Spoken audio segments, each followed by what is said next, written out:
Hola hermanos, nuevamente es un privilegio para mí poder comunicarme con ustedes a través de este medio. Sé que están algunos reunidos, la gran mayoría en casa, y qué bueno es poder tener este tiempo juntos para siempre meditar en la palabra del Señor y en la persona de Jesucristo.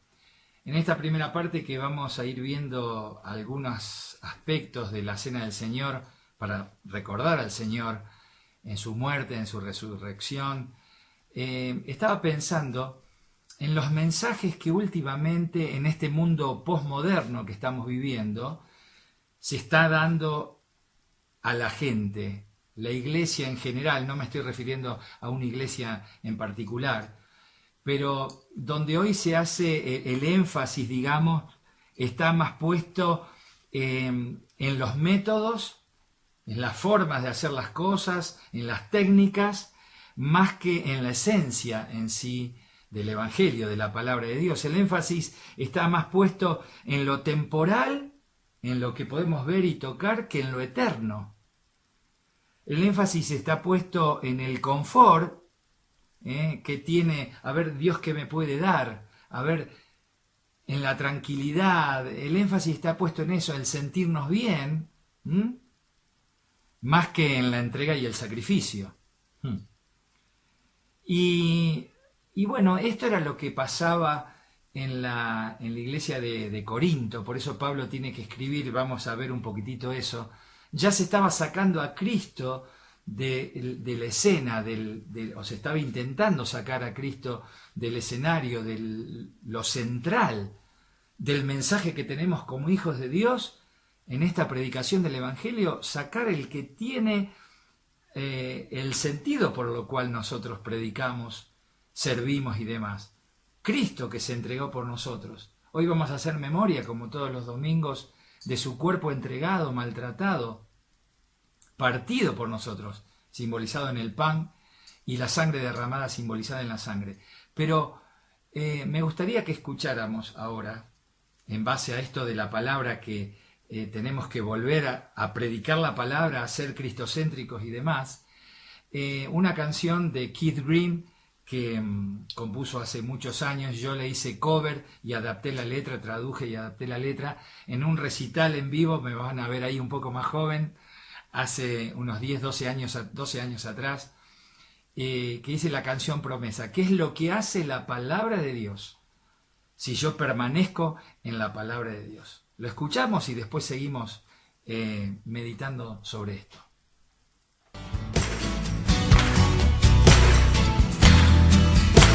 Dice así: si mi palabra está en ti, como un árbol tú serás, plantado junto a las aguas, y así prosperarás. Si mi palabra está en ti, para obedecerla bien, en el libro de la vida tu nombre escribiré. Sí, Señor Jesús, sí, Señor Jesús.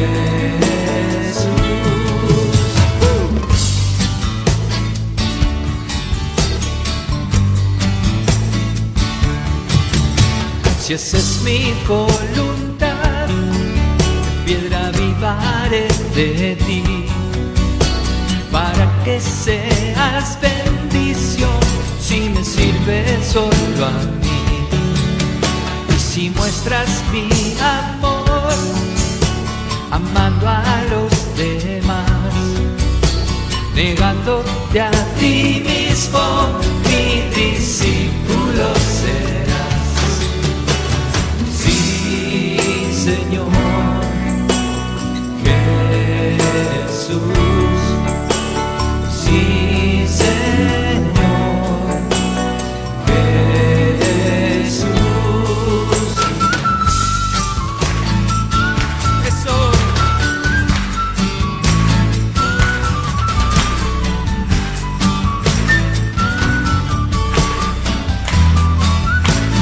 dice el Señor.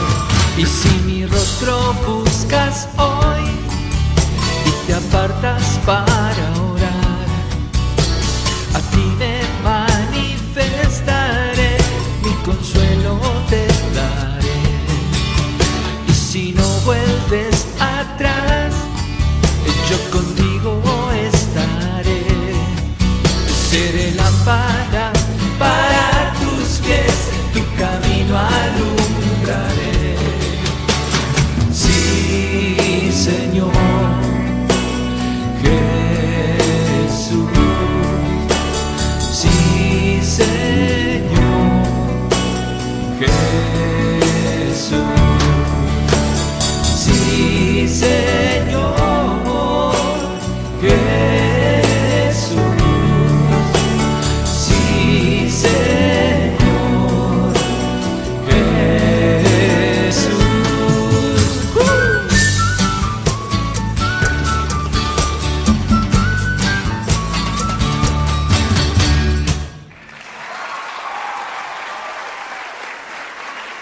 Si tu palabra está en mí, ¿no? Como un árbol tú serás, plantado junto a las aguas, Salmo 1. Qué bueno es que tengamos presente siempre en nuestra vida, queridos hermanos, que nosotros no existiríamos si no fuera por Dios, y que si no tuviéramos su palabra, no tendríamos fundamento, no tendríamos nada en qué apoyarnos, no tendríamos, como yo comento en el libro, en uno de los capítulos, no tendríamos nada que decir, no tendríamos nada de qué hablar. Por eso el Señor dejó la palabra para nosotros. Y Pablo tenía una preocupación porque Corinto, la iglesia estaba viviendo un desastre, los hermanos ahí, estaban dejando a Cristo de lado. Corinto estaba cerca de Roma, era un lugar turístico y pluralista también, que influenciaban varias religiones, y estaba la diosa Afrodita, que reunía a homosexuales y demás para las más exóticas y exuberantes prácticas sexuales. En este lugar estaban los hermanos en Corinto reunidos, y Pablo comienza ahí en si lo podemos ver, yo lo voy a leer algunos versículos, capítulo 1 de Corintios, versículos del 18 al 31, pero voy a leer algunas cositas salteadas. Dice: porque la palabra de la cruz, Pablo escribiendo en el primer capítulo de los Corintios, porque la palabra de la cruz es locura a los que se pierden, pero a los que se salvan, esto es a nosotros, es poder de Dios, pues está escrito: destruiré la sabiduría de los sabios y desecharé el entendimiento de los entendidos. Fíjense el versículo 22. Porque los judíos piden señales y los griegos buscan sabiduría, pero nosotros predicamos a Cristo crucificado, para los judíos ciertamente tropezadero, y para los gentiles locura, mas para los llamados, así judíos como griegos, Cristo, poder de Dios y sabiduría de Dios.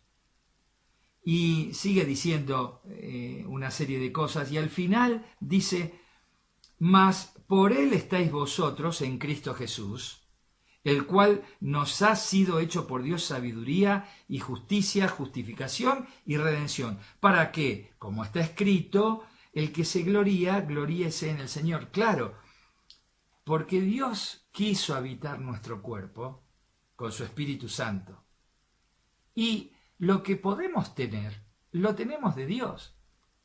Miren, los dones que tenía la iglesia de Corinto, la cantidad de dones y demás, y Pablo tiene que escribir, porque escribe después en el capítulo 12 y demás, no les alcanzaba, no les servía para el problema que estaba viviendo la iglesia, que estaban haciendo a un lado la palabra de Dios, la palabra de Cristo. Por eso me acuerdo, y es uno de mis textos preferidos, y varias veces ustedes van a ver que yo repito esta palabra de Dios, y Chicho el domingo pasado nos comentaba Colosenses 3:16.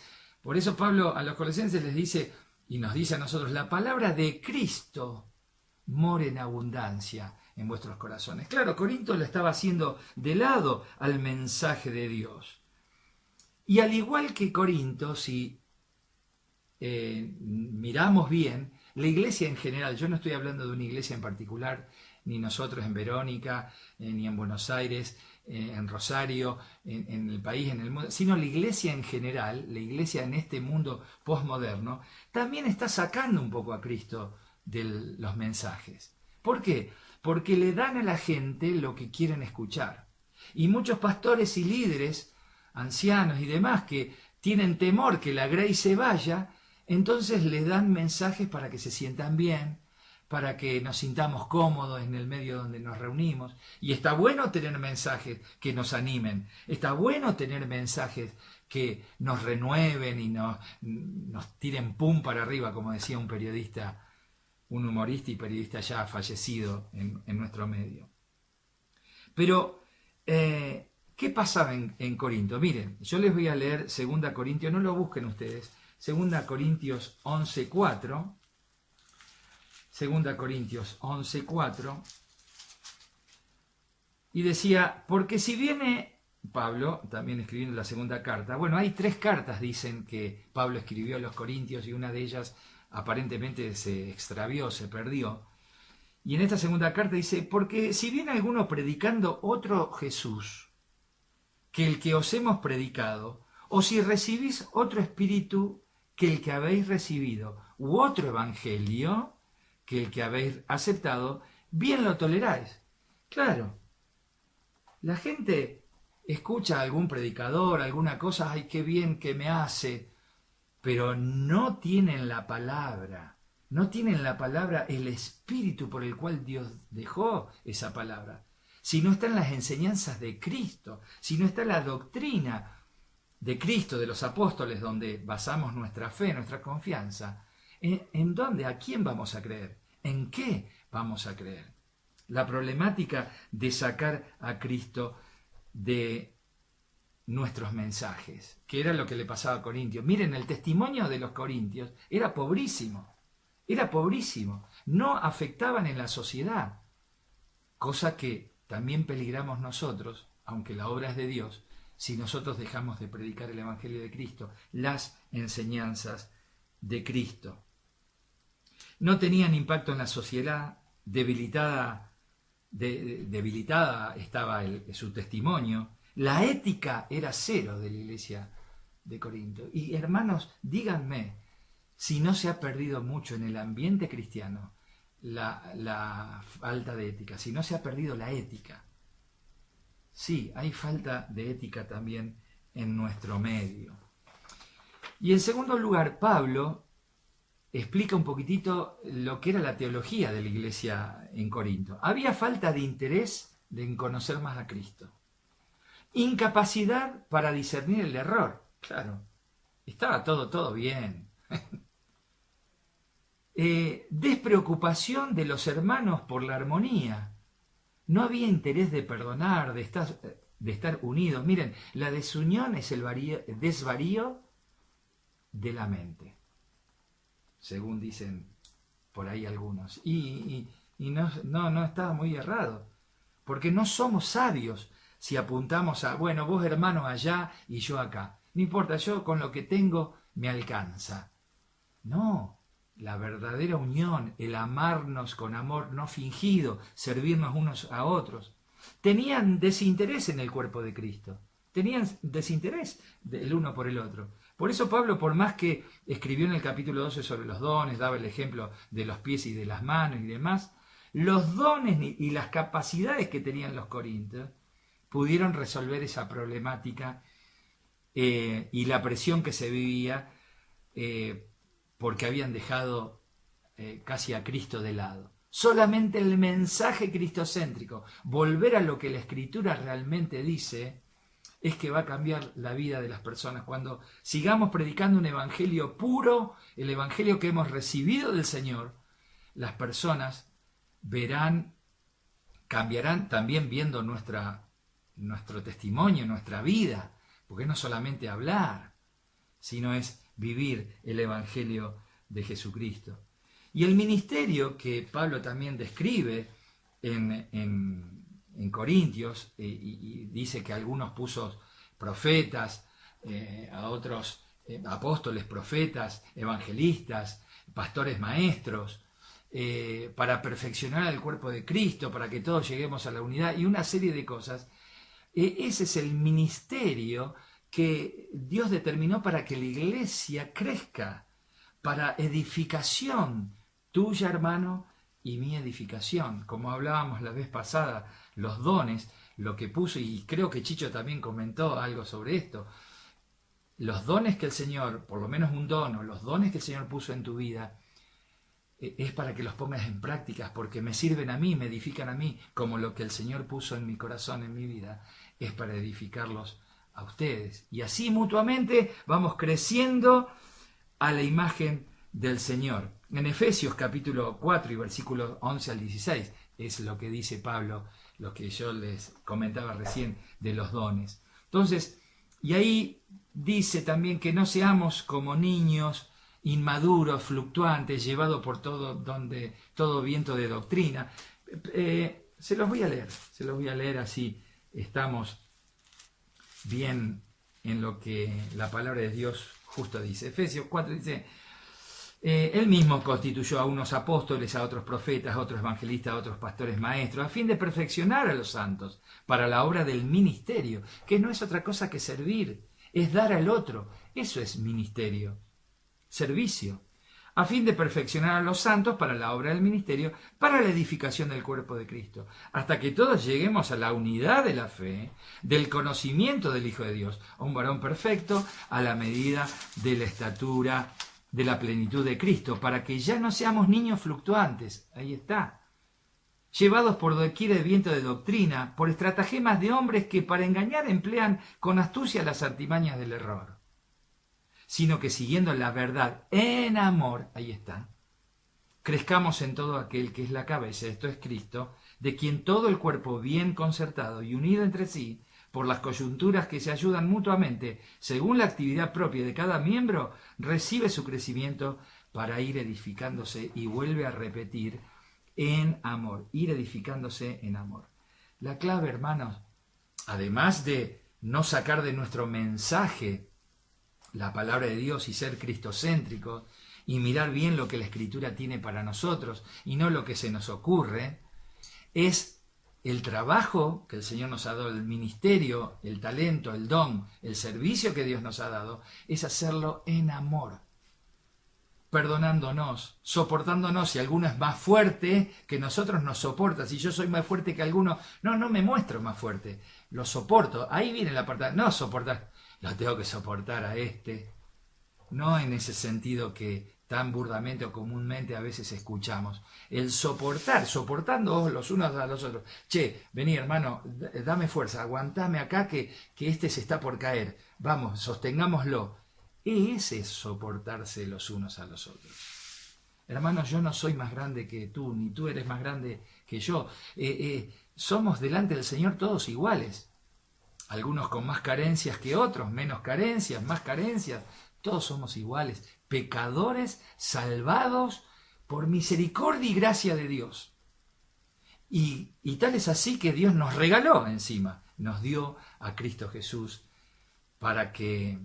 Y con Él todas las cosas. Dice, ¿cómo no nos dará? Sí, con Él todas las cosas. Y yo creo, hermano, y creé también, que Dios te ha dado en Cristo, ya eres completo. Va a seguir perfeccionando la obra en nosotros, pero ya somos completos en Cristo. A este Señor que venimos a recordar en esta mañana, que derramó su sangre en la cruz del Calvario, que resucitó al tercer día. Yo siempre recuerdo y digo que no fueron 72 horas, o sea, un día 24 horas, 48, 2 días, 3 días 72. No, fue al tercer día. Crucificaron el viernes al Señor en la tarde, 6 de la tarde, 3 de la tarde, ¿no? Cuando lo ponen en la tumba, a la tardecita del viernes, está el sábado en la tumba y el domingo a primera hora. O sea, no fueron 3 días de 24 horas, sino al tercer día el Señor resucita. Nadie me quita la vida, yo tengo poder de mí mismo, la doy. Yo tengo poder para ponerla y tengo poder para volverla a tomar. Este mandamiento recibí de mi Padre. Y antes de participar y dar gracias por el pan y la copa, quiero que escuchemos esta canción que cantó mi hija Natalia. Tengo este privilegio de poder algún videíto de mi hija y que juntos podamos adorar al Señor, sabiendo que Él triunfó en la cruz, exponiendo los pecados nuestros, los demonios, triunfó en la cruz y triunfó a la muerte, venció la muerte, resucitando al tercer día para justificarnos delante de Dios, para presentarse delante de Dios y decir: Padre, ya hice todo lo que me mandaste a hacer, ahora yo quiero que donde yo estoy ellos estén conmigo y vamos a tener una eternidad con el Señor en los cielos. Apoyémonos, escuchemos esta canción, adoremos junto al Señor y después venimos, damos gracias por el pan y la copa y celebramos juntos. La luz del mundo, Salvador, ensangrentado mi Señor, mas en la tumba hay una luz, gloria a mi Dios resucitó. La gran batalla se ganó, victoria vi, Cristo triunfó. Yo soy de Él y Él en mí, pues con su sangre me compró. La gran batalla se ganó, victoria vi, Cristo triunfó. Yo soy de Él y Él en mí, pues con su sangre me compró. Pues con su sangre me compró.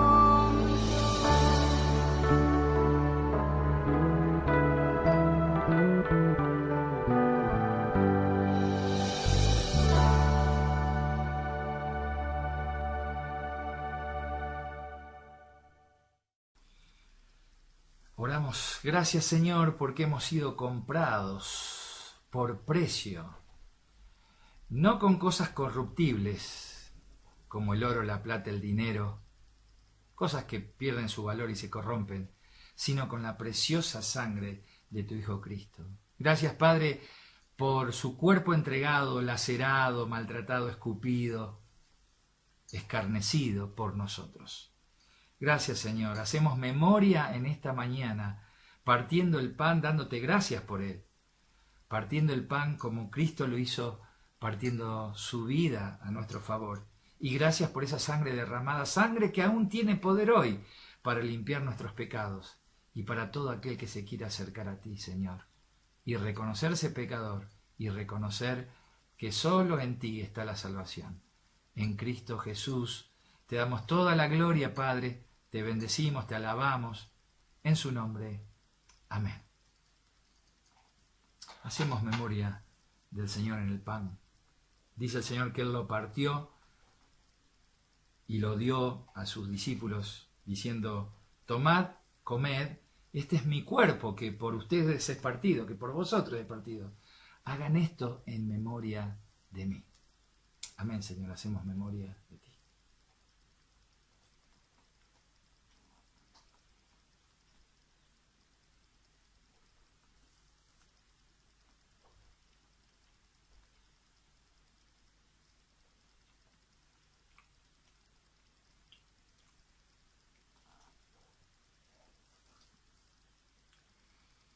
Dice que después que hubo comido, que hubo cenado, tomó la copa y dio gracias diciendo: tomad, bebed, esta es mi sangre que por vosotros es derramada. Haced esto en memoria de mí. Y el Señor no le iba a beber más hasta que la beba con todos nosotros allá en los cielos, dice, ¿no? Así que hagamos memoria del Señor. Este es vino, simplemente vino, pero que representa su sangre derramada por cada uno de nosotros. Hacemos memoria del Señor.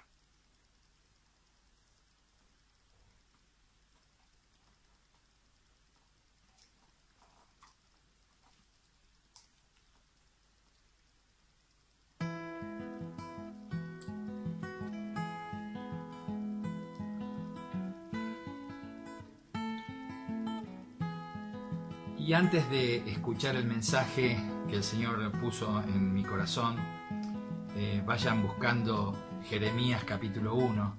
Nos ha bendecido mucho la palabra del Señor a mi señora y a mí, Alejandra y a mí, con este libro del profeta Jeremías. El Señor nos ha bendecido, es palabra de Dios. Toda la escritura es inspirada por Dios y útil. Y quiero compartir algunos pensamientos, pero quiero que escuchemos dos canciones, que una adoremos al Señor confiando y poniendo toda nuestra carga en el Señor. Él conoce nuestro corazón, conoce lo que nos está pasando, que podamos descansar en Él y en la palabra y aferrarnos de las promesas de Dios y creer a lo que Dios nos dice, apoyarnos en ella y también teniendo la esperanza de que el Señor viene. Ya viene Cristo, señales hay, almas salvadas viene a buscar. Los que durmieron, los que no quisieron saber nada, o los que tenían una religión simplemente, pero no tenían a Cristo en el corazón, se quedarán. Los que velamos, los que estamos atentos y escuchando su voz y sirviéndole, nos iremos con Él. Los que velamos, nos iremos con Él. Estas dos canciones compartimos y después vamos a la palabra de Dios.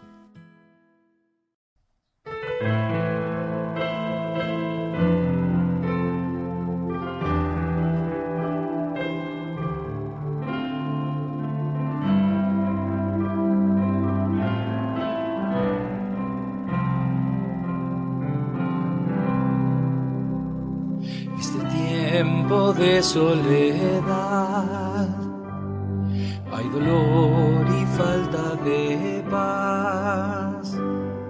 Mira el cielo y reclama su socorro a tu alma. El consuelo viene del Señor. Si has perdido un gran amor y se aflige tu corazón, mira al cielo y proclama su socorro a tu alma. El consuelo viene del Señor. Mira en su palabra, hay consuelo a tu alma. El socorro viene del Señor.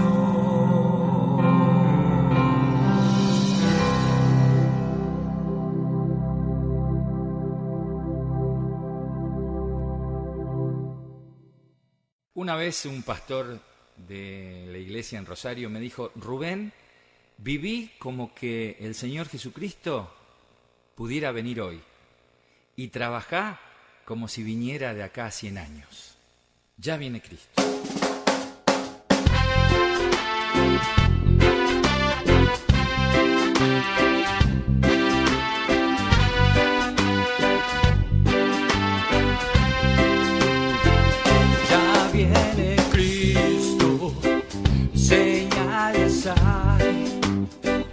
Almas salvadas viene a buscar. Los que durmieron se quedarán. Los que velaron se irán con Él. Me voy con Él, me voy con Él, me voy con Él, me voy con Él. Yo no me quedo. Me voy con Él, me voy con Él, me voy con Él, me voy con Él, me voy con Él. Yo no me quedo, me voy con Él.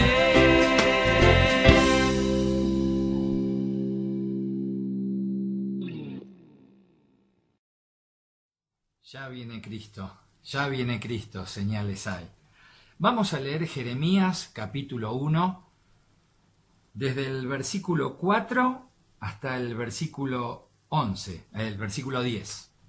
Jeremías capítulo 1, versículo 4 al 10. Dice: Vino pues palabra de Jehová a mí diciendo: Antes que te formase en el vientre te conocí, y antes que nacieses te santifiqué, y te di por profeta a las naciones. Y yo dije: Señor Jehová, he aquí no sé hablar porque soy niño. Y me dijo Jehová: No digas, soy un niño, porque a todo lo que te envíe irás tú, y dirás todo lo que te mande. No temas delante de ellos, porque contigo estoy para librarte, dice Jehová. Y extendió Jehová su mano, y tocó mi boca, y me dijo Jehová: He aquí he puesto mis palabras en tu boca. ¿Recuerdan a qué otro profeta una situación parecida? ¿Recuerdan qué otro profeta? Por ahí cerquita. Isaías. ¿Se acuerdan? Cuando el ángel del Señor con ese carbón le toca los labios y lo purifica, y todo lo que iba a hablar Isaías iba a ser palabra de Dios. Bueno, lo mismo Jeremías, fíjense que es una situación bastante similar. Dice: extendió Jehová su mano y tocó mi boca, y me dijo Jehová: He aquí he puesto mis palabras en tu boca. Mira que te he puesto en este día sobre naciones y sobre reinos, para arrancar y para destruir, para arruinar y para derribar, para edificar y para plantar. Tremendo pasaje de Dios, tremenda palabra. Nos está haciendo muy bien leer a Jeremías, como les comentaba a mi señora y a mí. Nos está haciendo muy bien la palabra de Dios, porque vemos el obrar de Dios, vemos cómo usa a un simple hombre como Jeremías, y vemos al pueblo de Dios, a Judá, a Israel, como no queriendo saber nada. Dios ya le había advertido a Jeremías que él iba a hablar, pero que el pueblo no lo iba a escuchar, no le iba a hacer caso. Jeremías, es más, es llamado el profeta llorón en las escrituras. Muchos desengaños tuvo. ¿Se imaginan ustedes estar predicando, hablando la palabra de Dios durante meses, durante años, y no ver ni un fruto? Dios tiene que haber fortalecido el corazón de Jeremías de tal manera para poder seguir adelante y obedecer al Señor. Les quiero contar un poquitito en el contexto que viene esta palabra de Dios a Jeremías, lo que estaba viviendo el pueblo de Dios en ese tiempo. Dios usaba a los profetas para hablar al pueblo, eso ya lo sabemos, ¿verdad? El pueblo estaba en una etapa final en su decadencia, estaban viviendo un momento difícil. Israel había sido tributaria de Asiria, o sea, pagaba los impuestos a Asiria y demás. Cuando muere el rey asirio Asurbanipal, dejó una crisis de gobierno y una guerra civil tremenda. Ahora, después de eso, en medio de todo ese lío, aparecen los egipcios tratando de reconquistar su poder que habían tenido en toda esa zona, subiendo desde el sur y llegando hasta Israel, donde muere el rey Josías en una batalla, y entonces Israel, así como era tributaria de Asiria, pasa a ser tributaria de Egipto. Por otro lado, los asirios dejan de ser un imperio. Ya no fue el imperio, no era el imperio el poderío que tenía antes. Y en medio de todo esto aparecen los babilonios, un poderoso imperio surgido del norte. Con el rey Josías, cuando muere Josías, muere también la última esperanza de reforma espiritual para Israel. Y claro, fue así. Si ustedes leen parte de la historia, había querido hacer las cosas bien delante de Dios. Ahora, como podemos ver, Israel estaba en medio de todo eso, presionada por el imperio babilónico desde el norte, que venía creciendo, y sojuzgada por Egipto, que venía desde el sur, ya en decadencia, Egipto. En medio de todo esto, ya que aquí Israel, queriendo escapar del imperio babilónico y huyendo o unirse a Egipto, quería esto, pero tiene la duda si Babilonia no arrasaría con Egipto. En la famosa batalla de Carquemis ocurrió que los egipcios fueron derrotados, destruidos y rechazados. Por eso, en medio de todo este contexto, viene palabra de Dios, está Jeremías trayendo el mensaje de Dios diciendo, no se unan a Egipto. Claro, por ahí el pueblo de Dios decía, bueno, pero en Egipto vamos a comer, vamos a tener esto. Y Dios le dijo a través de Jeremías, no se unan al pueblo de Egipto, la voluntad de Dios es que se sometan al rey de Babilonia y los traeré al exilio, van a estar 70 años y después yo lo voy a traer, dice Dios. Ahora, imagínense qué mensaje negativo. Jeremías estaba hablando de parte de Dios y en lugar de escuchar algo bueno, el pueblo, qué bueno, palabra de Dios, esto, que no, dice, no, miren, dice el Señor que se sometan, no se unan a Egipto, sométanse al rey de Babilonia, sométanse, van a estar 70 años ahí, pero después yo los voy a traer otra vez, ustedes son pueblo mío, yo los voy a traer, los voy a restaurar y demás. Ahora, 70 años, ¿no?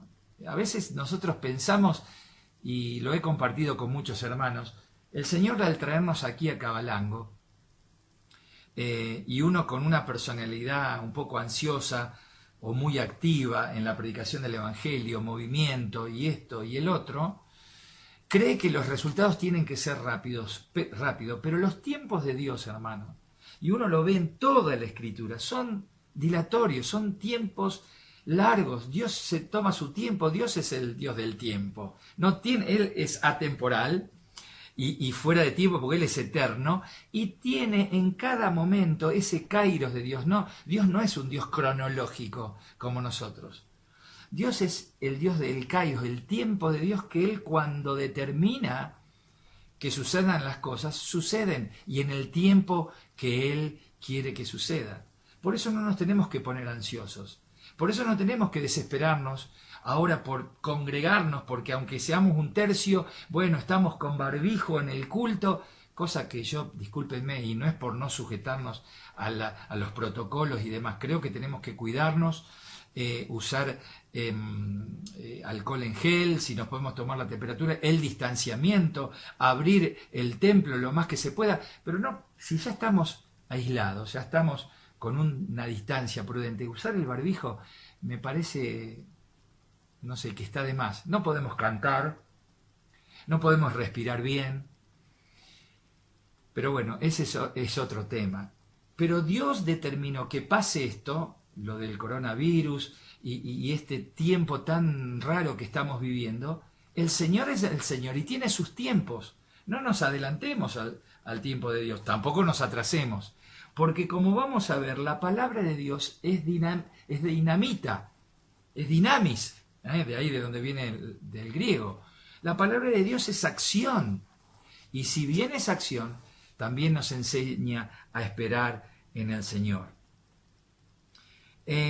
Pero como decíamos, ¿qué mensaje triste tuvo que dar Jeremías? Siempre un mensaje al pueblo su mensaje al pueblo era, van a ser castigados, tienen que aceptar el castigo. La única manera de agradar a Dios es aceptar las consecuencias de nuestro propio pecado. Hay veces que llega a tal punto nuestra desobediencia o egoísmo o pecado, que la única manera de reconciliarnos con Dios y estar nuevamente bien con Dios, además de confesarlo y demás, es vivir también las consecuencias de nuestra desobediencia y nuestro pecado. Eso era lo que le pasaba al pueblo de Dios. De más está decir que Jeremías lo trataron de traidor, de muchas cosas más, trataron de matarlo, atentaron contra su propia vida, metiéndole en un pozo hasta que muriera, perseguido, amenazado, con un ministerio, como decíamos antes, para nada fructífero, no escuchaban la voz de Jeremías, la voz de Dios, no hacían caso el pueblo. En medio de todo este contexto de frustración, Dios le da la palabra a Jeremías y le dice, te voy a poner sobre naciones y reinos. Es tremendo. Pero ¿cómo, Señor, me vas a poner? Sí, Dios hace lo que quiere. A veces esta palabra fue una palabra específica para Jeremías, Y hay veces que algunos líderes, algunas personas se toman lo apropian a esa palabra y dice, sí, Dios me llamó a las naciones, al mundo. Y puede ser, yo no digo que no. Tenemos que tener una visión misionera y tenemos que tratar de llegar a los gobernantes, a los reyes, a los presidentes y demás. Pero esta fue una palabra para Jeremías específicamente, que lo iba a poner en medio de esas naciones, sobre reyes, para traer palabra de Dios con un propósito para su pueblo. En ese contexto está Isaías, y Dios le dice, yo te he puesto sobre naciones y reyes. ¿Qué clase de poder tiene la palabra de Dios? Yo sinceramente no lo entiendo, pero es poderosa. La palabra de Dios tiene poder, porque es de Dios, es la misma palabra de Dios, que Dios dijo y creó. Dios dice y se hace. Es tremenda esta palabra de Dios que hasta aún en el día de hoy tiene poder para seguir transformando vidas. Y le dice a Dios a Jeremías, mira que te he puesto sobre naciones, y el versículo 10 dice,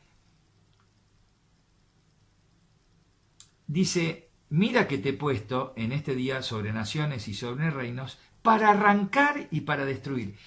6 cosas, 6 palabras que iba a ser la palabra de Dios dada a través de Jeremías, pero que esto sí lo podemos traer para nosotros, porque sigue siendo palabra de Dios, y lo que tenemos en toda la Escritura, que tenemos la palabra de Dios, es lo que hace aún hoy y puede seguir haciendo la palabra de Dios para nosotros. 6 palabras que yo lo resumí en 4 puntos. El primer punto, ¿qué le dice Dios que iba a ser la palabra que él iba a predicar, que iba a dar?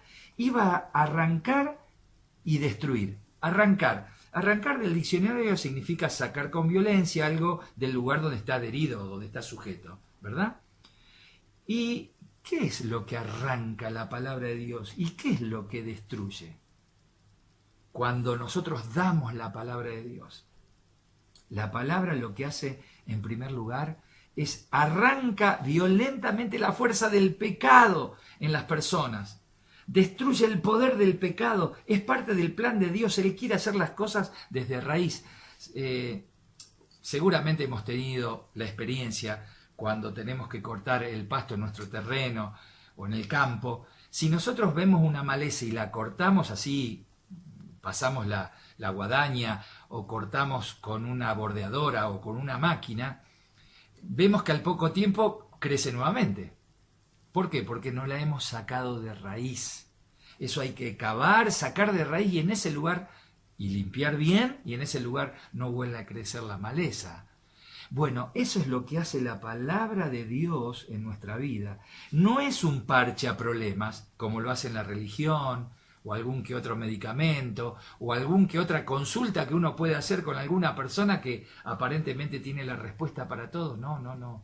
La palabra de Dios, que es la que no vuelve a Dios vacía, que no vuelve a Él vacía, sino que hace lo que Él quiere, no es parche. Arranca, destruye la raíz del pecado en nosotros. Eso es lo que hace la palabra de Dios en primer lugar. Difícilmente haya personas, yo sé que hay muchos jóvenes que por ahí les gustan las artes marciales. Yo en otra época, en mi adolescencia, hacía judo y me sirvió mucho al asma que tuve de chico y me curé, gracias al Señor. Pero estas disciplinas, taekwondo, karate, las filosofías orientales, tienen un denominador común, que es la disciplina. Difícilmente una persona que no sea disciplinada, que no tengan esos hábitos bien practicados, pueda llegar a algún nivel avanzado en alguna de estas disciplinas. ¿Por qué? Porque la disciplina es fundamental. Ahora, sin embargo, ¿de qué sirve? Yo me pregunto, mientras preparaba el mensaje, digo, ¿de qué sirve? ¿De qué sirve, por ejemplo, yo le preguntaría a un budista, ¿no? Convencido del autocontrol absoluto de su cuerpo, de su mente y emociones, si no puede controlar su espíritu? Porque el pecado, el problema del hombre es un problema espiritual. El pecado está en el espíritu del hombre, no está en el cuerpo o en la mente. Bueno, sí, los pensamientos también. Y el pecado influencia en todo nuestro cuerpo. Pero, ¿qué pueden hacer estas filosofías, estas disciplinas orientales de meditación y demás si no pueden llegar al espíritu, donde sí llega la palabra de Dios para arrancar y destruir la raíz del pecado? Colosenses capítulo 2, 13 a 15, no lo busquen, lo leo yo. Colosenses capítulo 2, 13 a 15 dice: y vosotros, estando muertos en pecados, en la incircuncisión de vuestra carne, os dio vida juntamente con él, perdonándoos todos los pecados, anulando el acta de los decretos que había contra nosotros, que nos era contraria, quitándola de en medio, sacándola de raíz, y clavándolas en la cruz, y despojando a los principados y a las potestades, los expuso públicamente, triunfando sobre ellos en la cruz. Esto es lo que hace la palabra de Dios, es lo que hizo Cristo, la obra de Cristo en la cruz. Pero esto, cuando predicamos y hablamos y decimos la palabra de Dios, y decimos Dios dice, en su palabra Dios dice, la Biblia dice, y decimos palabra de Dios, tiene efecto tremendo en las personas. Pero en segundo lugar, lo que hace también la palabra de Dios es arruinar y derribar. Le dice Dios a Jeremías que iba a hacer eso, su palabra. Arruina y derribar. ¿Qué es lo que arruina y derriba la palabra de Dios? ¿Saben lo que es? En primer lugar, la confianza en nosotros mismos. Arruina toda metodología, toda estrategia nuestra que podamos creer que por más experiencia que tengamos en el Evangelio o lo que sea, derriba todos esos argumentos, derriba. Y en las personas que no tienen a Cristo también, derriba los argumentos que se levanten contra Dios, pensamientos, filosofías, que no se pueden sustentar ante el poder de la palabra de Dios. Caen, se derriban. Cuando dejamos entrar la palabra de Dios a nuestras vidas, sucede todo esto. Nuestras metas, ideales, principios, todo se derriba. Y Dios comienza a edificar ahora. ¿Qué es lo que comienza a edificar? Punto 3. Punto 3. Hasta ahora vimos los aspectos negativos, ¿no? Por decirlo de una manera, arranca y destruye, arruina y derriba. Pero ahora también edifica. La palabra de Dios predicada, y cuando la escuchamos y la estudiamos, edifica. Edifica. ¿Qué es lo que nos edifica? Edifica la mente y el carácter de Cristo. Pablo igualmente dice también en 1 Corintios que nosotros tenemos la mente de Cristo. Algunos hermanitos o hermanos, lo digo con respeto, dicen, porque ya tenemos la mente de Cristo. Yo soy como Cristo porque tenemos la mente de Cristo. Y Pablo lo que estaba queriendo decir es que si nosotros llevábamos nuestro pensamiento sujeto a todo pensamiento de Cristo, es que vamos a pensar como el Señor, pero yo no tengo el cerebro en sí de Cristo. ¿Se entiende, no? No tenemos el cerebro del Señor. No podemos actuar como Él era Dios, 100% hombre y 100% Dios. Lo que Pablo dice y nos anima a nosotros, que tenemos esa capacidad dada por el Espíritu Santo de pensar como Cristo pensó. ¿Por qué? Porque llevamos nuestros egoísmos, las cosas que queremos, nuestros errores, nuestros pensamientos, los llevamos sujetos a Cristo. Y yo quería esto, pero el Señor me dice esto. Yo pienso esto, pero la palabra de Dios piensa esto, dice esto. Entonces sujeto mis sentimientos a lo que la palabra de Dios dice. Nos edifica en nosotros el carácter de Cristo. Si nosotros, hermanos, nos damos cuenta que si tomamos una actitud pasiva de no dejar que la palabra de Dios obre en nosotros, no actuamos, nos quedamos en comodidad, esperando recibir solamente de Dios, nos estamos equivocando. La palabra de Dios, como dijimos antes, es dinamis, es acción, es movimiento. Y Él quiere que nosotros con nuestros caracteres, con nuestras personalidades, nuestra forma de enfocar la vida y demás, pero sea en acción, Podemos tener el carácter que tengamos, pero Dios quiere que actuemos, que avancemos. Dios quiere soldados, como decían algunos, y permítanme que un soldado pasivo, un soldado que no actúe, que no está en acción, es un soldado muerto. ¿no? Edifica en nosotros la mente de Cristo, su carácter, su visión. Vemos las cosas como las ve el Señor, su ministerio. Y una vez que edifica esto, ¿qué hace? El cuarto punto, planta. Y yo cuando estaba estudiando esto decía, claro, planta que nos planta la semilla en sí, la palabra de Dios. No. Lo que hace es destruye, arruina, destruye, arranca y destruye la raíz del pecado, arruina y derriba todo argumento humano, nuestro, personal, edifica la mente de Cristo, nos capacita, nos da de su espíritu, y después, ¿qué es lo que planta? Nos planta a nosotros mismos. Te planta a ti y a mí, a vos y a mí, nos planta como personas, como sus hijos. Edifica y después nos planta a nosotros. Esta es la dinámica de Dios. Nos planta a nosotros mismos en medio de un mundo que necesita de Dios, necesita de Cristo, ahí afuera, donde tenemos que ser sal y luz a personas que van camino a la oscuridad, hermano, van camino a la muerte eterna. Esta es la dinámica de Dios. Nosotros en un mundo llevando el mensaje transformador de Dios, nos planta a nosotros mismos, no podemos estar toda la vida recibiendo. Miren, una vez una hermana, varias veces me pasó, pero me recuerdo de una hermana que dijo, ay Rubén, cómo me bendijo la alabanza, recibí de Dios.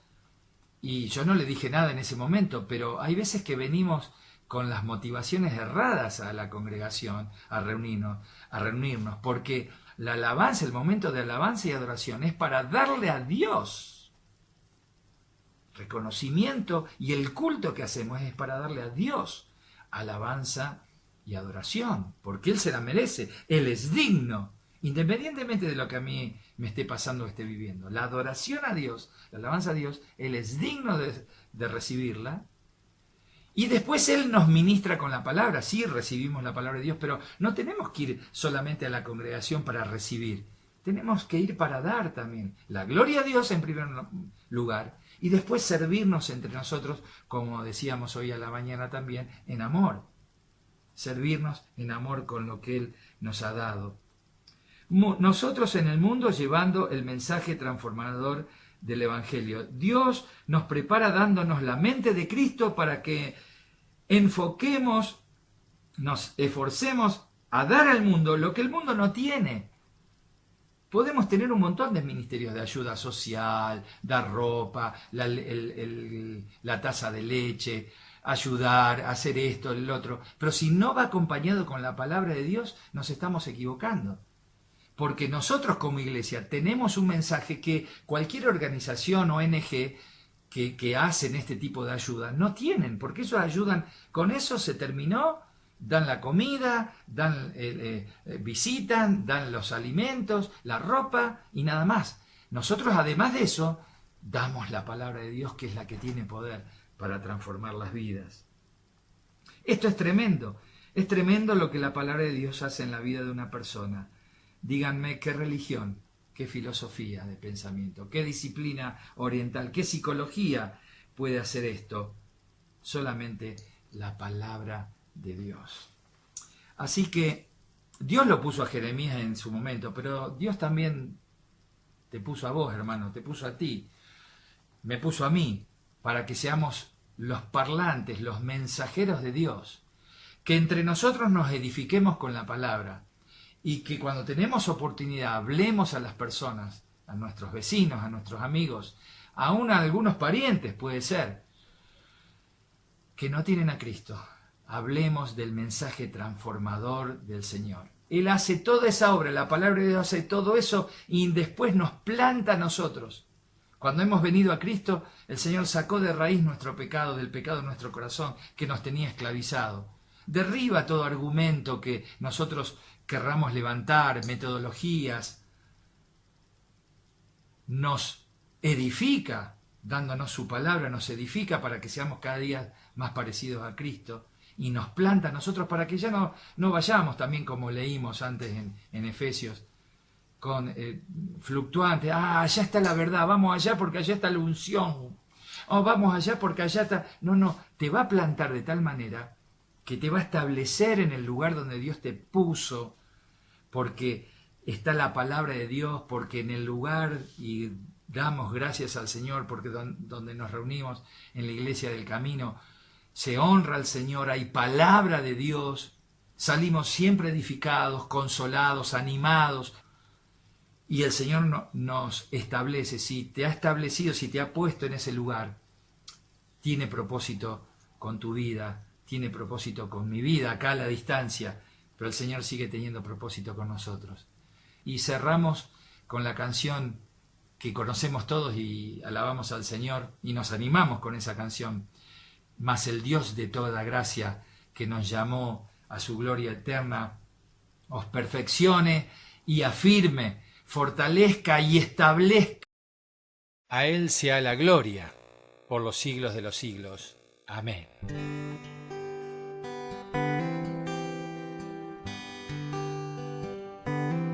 Mas el Dios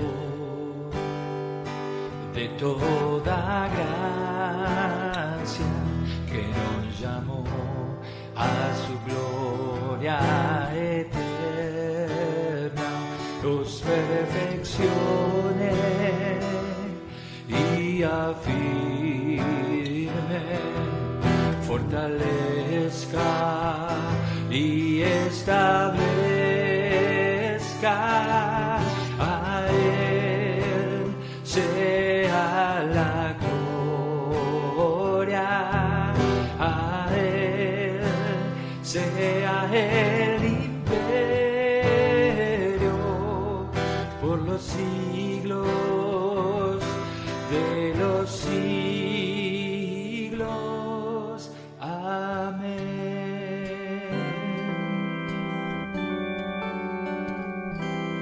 Mas el Dios de toda gracia, que nos llamó a su gloria eterna, os perfeccione y afirme, fortalezca y establezca. A Él sea la gloria, a Él sea